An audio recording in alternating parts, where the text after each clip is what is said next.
Monumental. Prematura y exasperante campaña. Artículo publicado el 28 de noviembre del 2021 por Estela Ruiz Díaz, diario Última Hora, Asunción, Paraguay. La ley electoral establece claramente los plazos para hacer campaña electoral, pero como la mayoría de las disposiciones son enunciados sin fuerza legal, el código es letra muerta o agónica, al menos.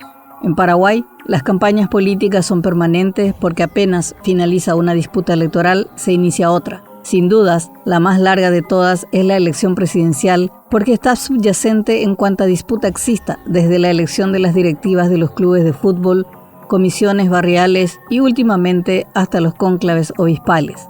La largada de las internas coloradas de cara al 2023 se dio el 10 de octubre, apenas finalizaron las elecciones municipales. Los dos candidatos, Santiago Peña y Hugo Velázquez, echaron a andar con mayor ímpetu sus campañas ya sin el corsé de la Operación Cicatriz y la camisa de fuerza de Concordia Colorada. La oposición, así dicha en singular, aunque fuesen decenas y de distintas visiones, está en su propio laberinto, también pendiente de lo que sucede en la ANR, porque de la definición de la interna del partido oficialista dependerá la estrategia a delinear. Aún están en la búsqueda del candidato, porque lo que revela el escenario parece no convencer demasiado. El problema de esta disputa prematura es su transversalidad en todos los actos públicos, ya sean del Parlamento, del Ejecutivo, del Judicial, del municipio o las gobernaciones.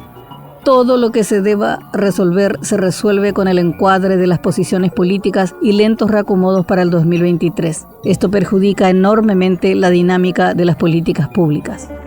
La verdadera disputa. Sin dudas, la interna colorada es la más visible porque es la interna del poder. Y por la historia electoral de los últimos 30 años, es casi un hecho que quien gane la primaria es el futuro presidente de la República. La única excepción fue el 2008. El estudio del presupuesto general de la Nación es un escenario donde se disputa esta interna, donde los intereses particularísimos de los legisladores afectan de manera criminal el interés general. El Fondo para la Educación fue el plató de esta disputa egoísta y cortoplacista, y una vez más fueron los diputados quienes ensuciaron las manos coartando el presupuesto para beneficiar el clientelismo.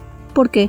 Es simple. Ellos responden solamente a sus regiones, tienen una mirada acotada del país, parcelada, porque finalmente su banca depende de los votos de su departamento y de nadie más. Por eso, el Senado, más allá de sus equivocaciones, es el que enmienda generalmente los errores o abusos de la Cámara Baja. Su banca es nacional y eso les obliga a tener una mirada holística. Históricamente, ha sido la Cámara más prudente, menos irracional, y actualmente de la resistencia a la hegemonía cartista. Aún no es tiempo de los ampulosos discursos y las promesas mentirosas.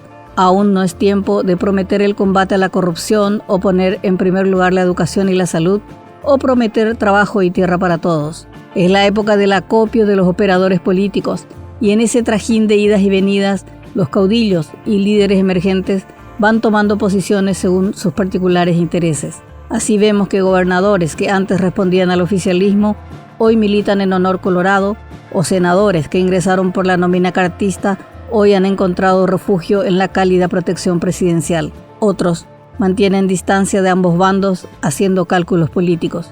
Aprovechando el margen del tiempo electoral, Honor Colorado ha decidido mantener su apoyo al cada vez menos defendible gobernador de Central, cuya cabeza pende de la mayoría de la Cámara de Diputados. Señalan que falta un año aún para la interna presidencial y por ello Cartes apuesta a su equipo político y jurídico para salvar a Hugo Javier. ¿Será este caso una pesada cruz para el 2023, como lo fue Óscar González Daer en el 2017 para Santiago Peña? Por ahora creen que no. Además, el debate de la corrupción no es un problema ético en la ANR. En la vereda de enfrente, Velázquez hace campaña de manera abierta y abusando de su rol de vicepresidente, cargo que le da recursos, conexiones, información privilegiada y, ¿por qué no?, capacidad coercitiva. Todos los días postean sus redes sociales su frenética campaña de captación de caudillos regionales y casi siempre lo acompaña algún miembro del gabinete ministerial. El mensaje es claro: tenemos el poder, los recursos y son nuestros.